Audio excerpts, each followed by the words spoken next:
What's really good, guys? Borisha back again with another video, and I'm with my bro. Why would you do it when you know I'm not there? I'm supposed to be doing the video, bro. What's wrong with you, man? Shut up, that's I have to do it fucking game.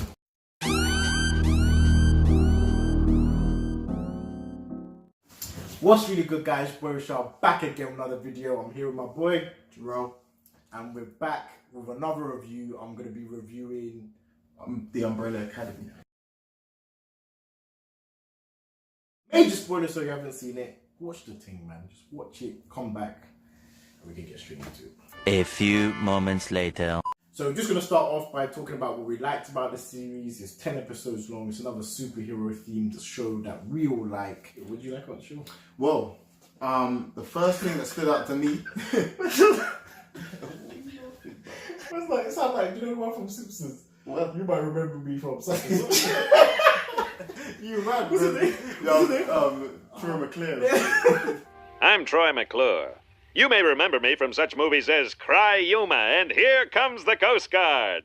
Some of the things that I liked about the series, I like the depth. The depth of this series was insane. Like, do you know what I mean? There was a lot of depth between each character with other characters, plus the fact that there was a lot of depth in each character's backstory as well.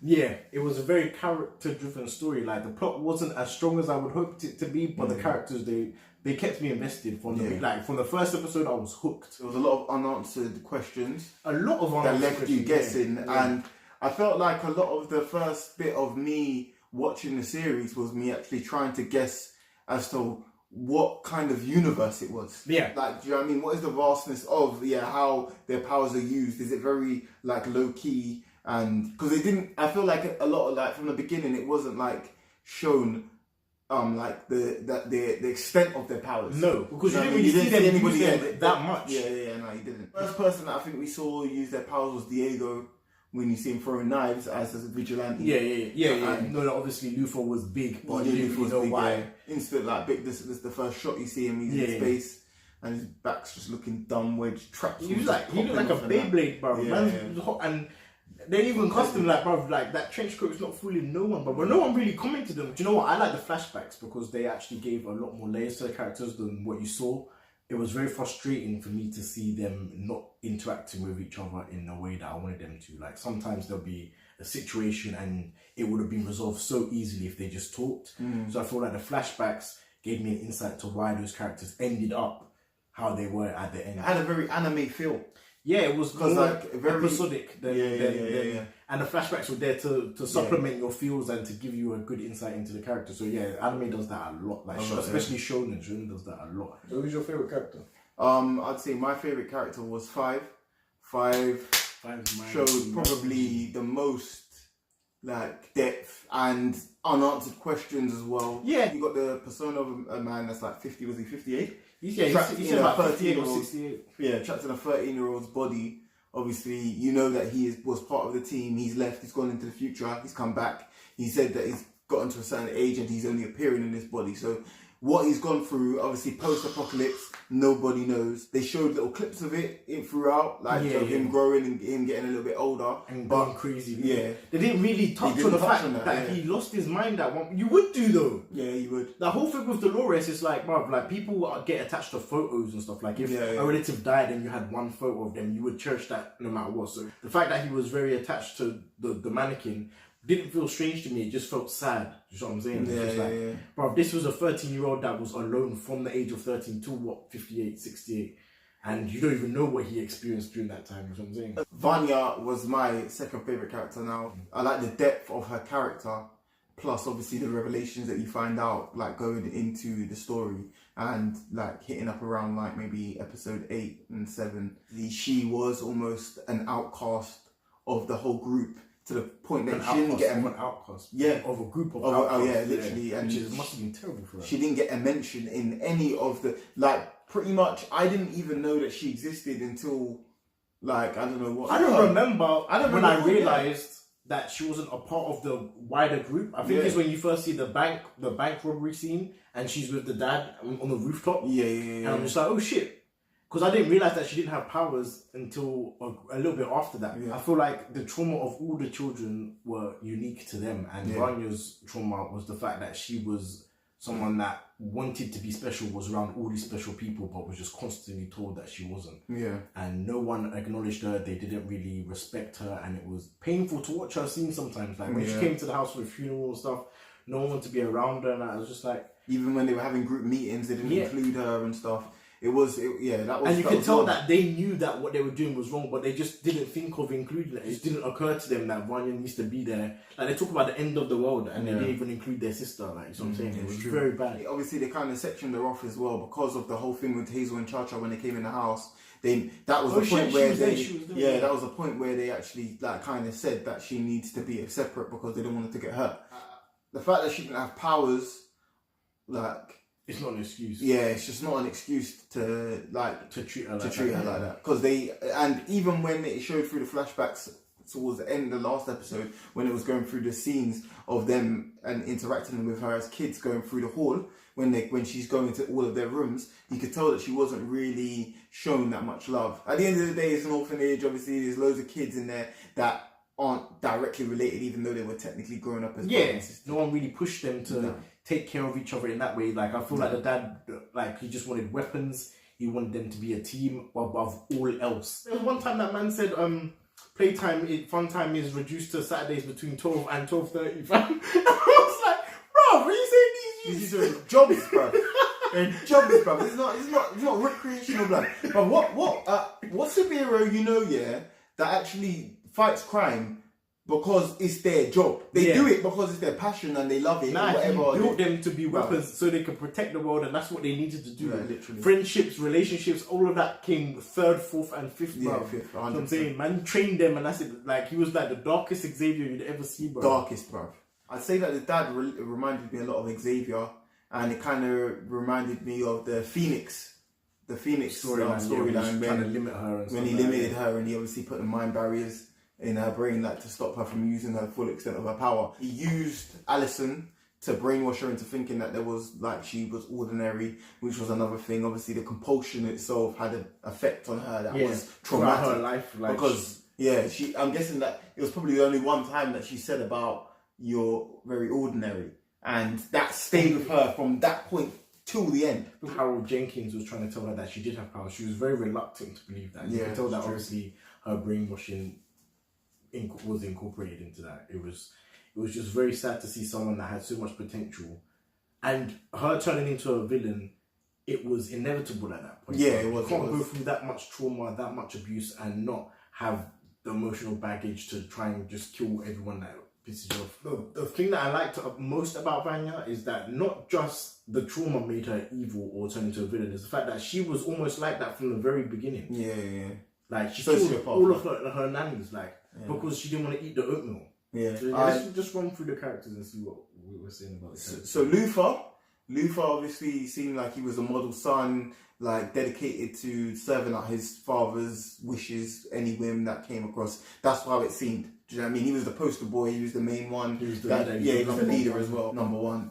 I think the trauma to him was obviously the fact that his dad had been lying to him the whole time and sent him to the moon for 4 years. Bear in mind, like, Luther's been denied a childhood, like, do you know what I mean? Yeah, like, so now he doesn't have an adulthood as well. Yeah, you don't have terrible. It's terrible. Like, even to the point where they touched on the fact that he's never had sex before, like, that was mad. He has no human interactions, like, no normal human interactions. His closest relationship was with his sister.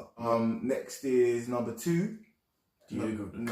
Yeah, so Diego. I thought he was cool. In the sense that he was the one that he wanted to be number one, realised that Luther wasn't going to give up that position, or his father didn't see him as a number one. Yeah. Went out on his own, failed the police academy, and he's the only one that kept doing the superhero thing, which is what I liked about him. Even though he was a dickhead and he was rude and he was brash and stuff, he didn't really let anyone in, he still cared about people. That's what he did. You know what I'm saying? I liked his powers as well, even though I don't really understand how they work. Most of the superhero elements of the show came from Diego, if you think about it, because he was the one there trying to solve crimes. Even had the mask on as well, looking like Nightwing and shit. Man was just always just kitted up, just on job still. Ready, bro. Yeah, on job.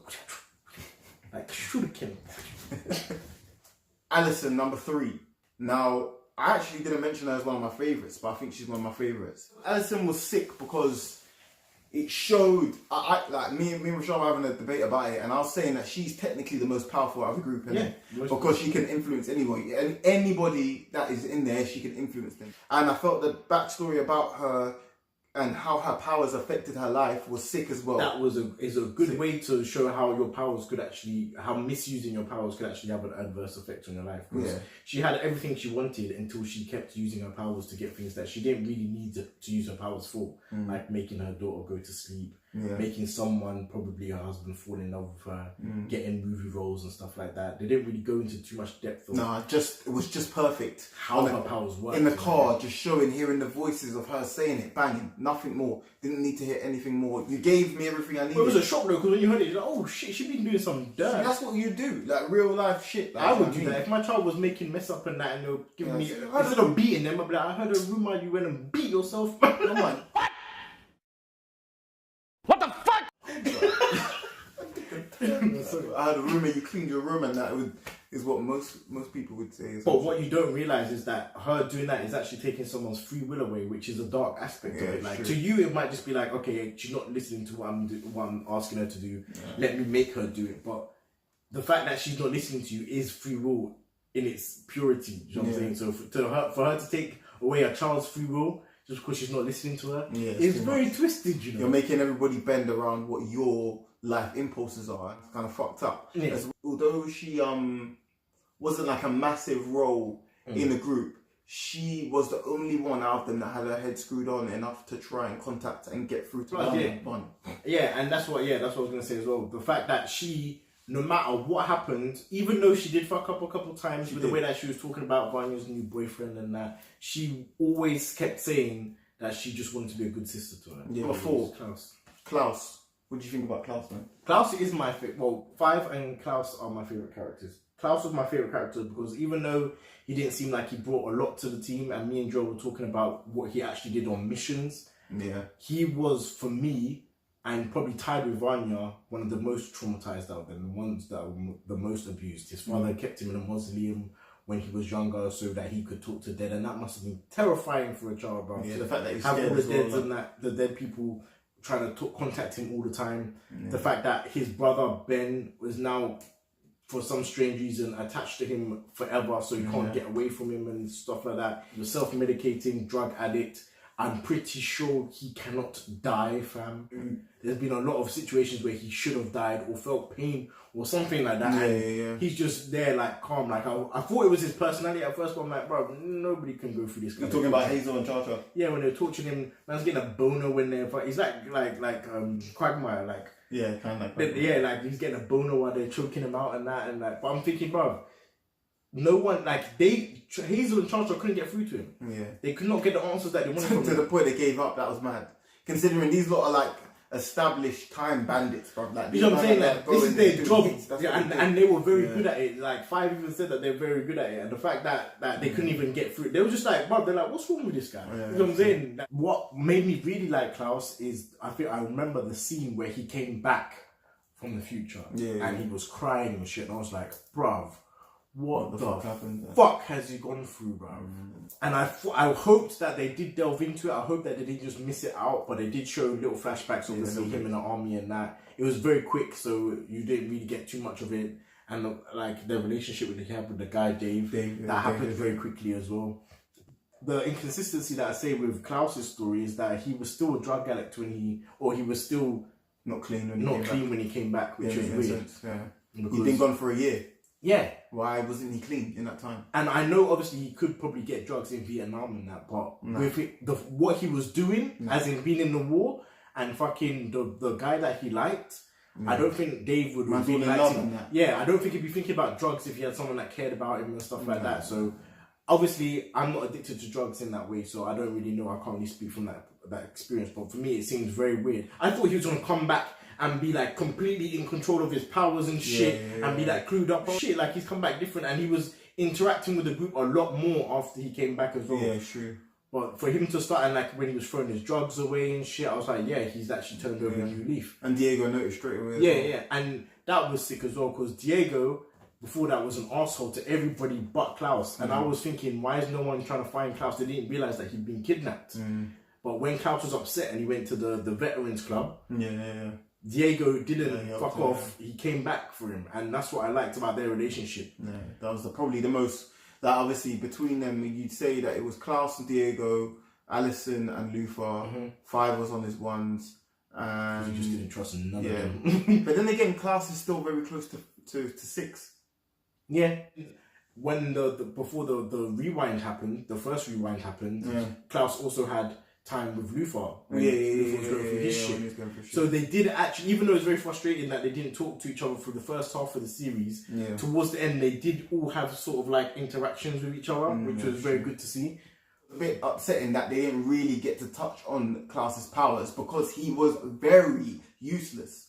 Don't really get how he was in the team when he was young. Because you saw him in the pictures, and whenever the press was around, or whenever the Umbrella Academy was in force, man, just making jokes, but he ain't doing nothing though. Like, so I guess I don't know whether the dad kept him on for inspiration to hope that he would actually bloom into his powers, but he never did. So it showed him controlling ghosts, and it showed him obviously allowing Ben to actually be fit, like interact with the physical world, which is mad. Like, do you know what I mean? Obviously, it's a bit of a shame that Ben's the only one that can like only talk to Klause, considering Klause is the one that doesn't really give a fuck most of the time.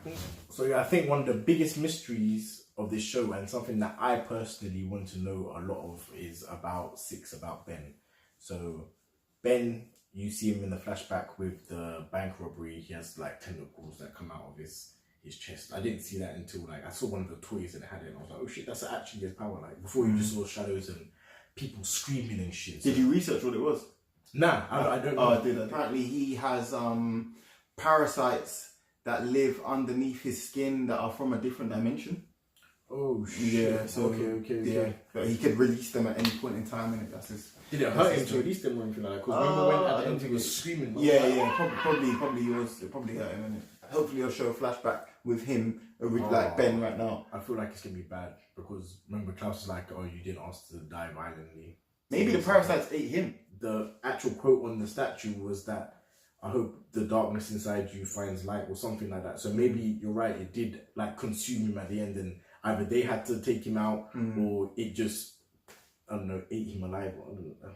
The fact that we don't know is what's interesting. Well, it's interesting. That was the main thing that kept me going as well. That was one of the main things. Because he seems OP as fuck, bro. Because he looked like, and he seemed calm. He was a nice guy. Like, you know what I mean? Vanya said that he was the kindest one of all of them. I remember she said that she used to leave like the porridge or something for him. Yeah, man. What would you say was the biggest plot holes for you in the actual series? Vanya's ability to affect the weather.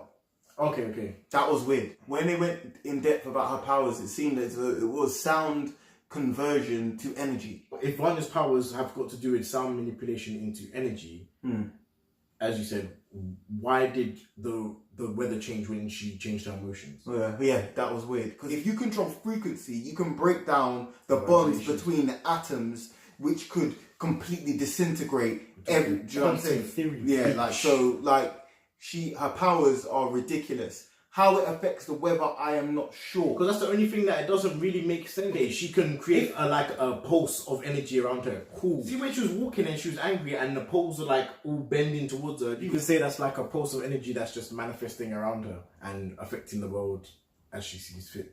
You get what I'm saying? So what I would have taken from it was that the molecules probably were like bending around her because of the frequency she was emitting, like without knowing. So her powers are OP as fuck, bro. Yeah, like, she could shoot the moon fam.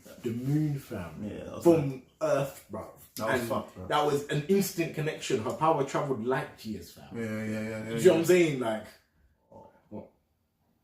She killed Pogo, fam. I'm not even upset about that. The fact that he knew what the dad was doing. Yeah. No matter what reasons the dad had, cool. You have your reasons, fine. Yeah. But now you're making me lie to people that I'm taking care of, that I care about, and I'm lying to them for years. But I feel like we speak about Pogo like he's a human. That's why. No, and I think it doesn't matter, bro. So obviously you're saying that obviously he wouldn't have any of this if it wasn't for. That's how indebted to him he is. Cool, but I mean? Still, like he did seem like regretful. Yeah, he seemed did sad, but he still Like, he knew that, I think to the point where he knew that this guy's a dickhead. Yeah. He feels indebted to him, so he's like, okay, I'm going to keep your secrets. But he also knows that these children are now fucked up because of the dad. And if he tells him any of the secrets that he does know, he knows what's going to happen. That's why when Vanya asked him, did he know? He was so reluctant to say it, Man was upset, bro. He was so reluctant. Man was he like, knew what was coming, bro. I did. Bro.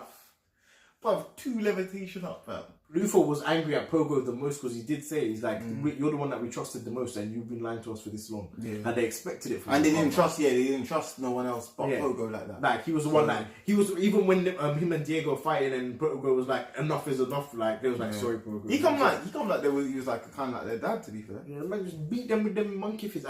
So, where do you think it's going to go for season 2, Shawty?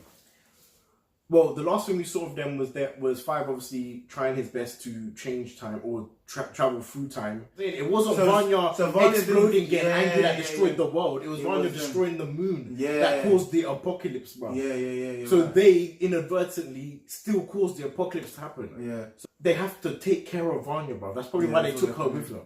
But did they take her? Yeah, they took her with them.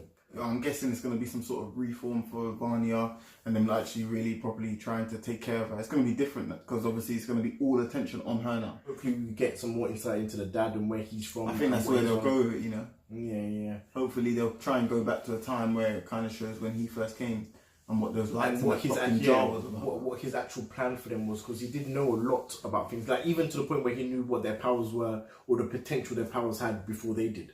As well as the fact that there was 43 children born on that day through parents that weren't pregnant at the beginning of the day. So someone with some dumb powers, bro. What I wanted to touch on really quickly was just Hazel and Cha-Cha.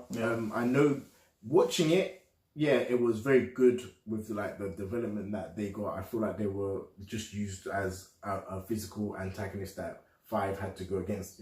But when you get to the end and that didn't really have a payoff, it was like, why did we spend this much time with characters that didn't really affect the outcome of the series as a whole? Like, do you know what I'm saying? They were literally taken away from everything that happened. Hazel didn't help with the fucking apocalypse like he wanted to do. Cha-Cha didn't kill Hazel and didn't protect Vanya. So they didn't even end up fighting them at the end. There was another death squad there that was there. I didn't like Hazel and Cha-Cha in the sense that they were good characters, but the fact that were they really necessary for this plot? No. Apart from the fact that we needed someone for them to fight a couple times to show obviously their abilities and to actually have something that they can fight until Vanya was the actual villain. Yeah, I guess. Once Vanya became the villain, they became obsolete completely. Do you know what pissed me off? The fact that Cha-Cha kept calling her ugly, bro. Bro, you see the way Cha-Cha was talking about her saying, I'm gonna get your old bitch, I'm gonna kill her in front of you, motherfucker. That was bad, bro. That was probably one of the dislikes I had. I didn't really like that whole time police. I didn't mind the time police idea. It's just they didn't explain it enough for us to care about it, in the sense that you're showing us this place. It was in 1955 or something, so that confused the hell out of me. I thought it was like some futuristic agency or something that exists outside of time. They didn't. The briefcases weren't explained. No. The fact that the handler survived wasn't explained. No, she got blew up. Maybe she's an android or something like that. She said that she'd get replaced, but she didn't. She was just fixed. Back to season 2. Yeah, hopefully it'll be something good, man. I did enjoy the season. What would you give it? What would you give it out of 10? I just for the fact that it kind of caught me off guard, because I wasn't even expecting this series. Pogo on the screen, and I'm like, oh shit, they got CGI monkeys in this bitch. So I went in the same day and started watching it, began it from there, finished it in 3 days, 4 days. So for me, I finished it quickly. Probably 1 day still. So it was mad. So like, I liked it. I didn't know I was gonna like it. It had a very Watchmen feel.